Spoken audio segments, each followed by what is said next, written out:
The 22nd of February is an important date around the world for the Scout and Guide movement, as it's the joint birthday of their founders, Lord and Lady Baden-Powell. In the Falklands, the joint celebrations were held for the very first time at the Christchurch Cathedral in Port Stanley.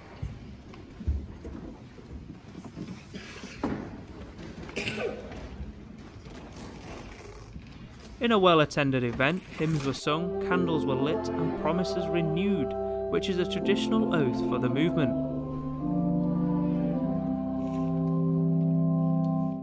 Well, we promised to do our best, and I always tell the Cubs that you don't have to be the best, but if you try your best, then that's all we can ask of you, and I think that's important. And to do your duty to God and the Queen, which is be a good citizen and obey the rules.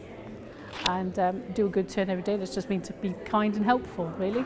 I think we're really lucky in the Falklands because we get the opportunity to do so many things that we would never get to do in the UK. We have the freedom, and last week all the Cubs learned how to do CPR to save a life at the fire station. It's so good of them. We get to go and see the ships, you know, with the military work with us really well. And I think the freedom as well, that we can go where we wish and have good outdoor activities. No, this has been wonderful, really, because for the Revenue and Falls to get this together and get us all involved. We don't often work together, guides and scouts. We usually across a parade ground just wave to each other. We don't have a joint service or anything, just for us. So it's been really good. They would be proud to see that camping, campfires and outdoor activities are still an important part of our programme. Robert Baden-Powell was the first Chief Scout of the world, and his wife, Olive Baden-Powell, was the first Chief Guide, together founding the worldwide Scout and Guide movements. To celebrate their 163rd and 131st birthdays respectively, 6 birthday candles were lit, each by a representative of each faction of the movements: Guides, Scouts, Brownies, Cubs, Rainbows and Beavers.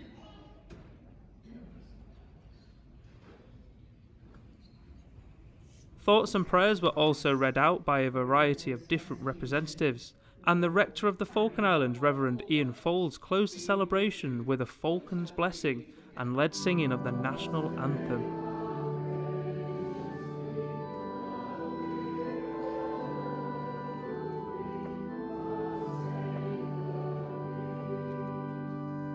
It's really very special. I mean, particularly special, I think, for the kids who've come here this morning in quite large numbers, Scouts, Guides, Cubs, Brownies and so on.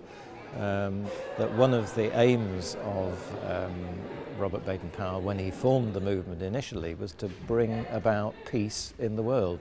I mean, nobody can argue with that aim, can they, really? And he thought of children as being the best method of achieving peace, because if they could do it amongst themselves and learn that fighting and war is not perhaps the cleverest way of solving our problems, then, you know, there might be a new world age. Well, it hasn't happened yet, but we're still hoping.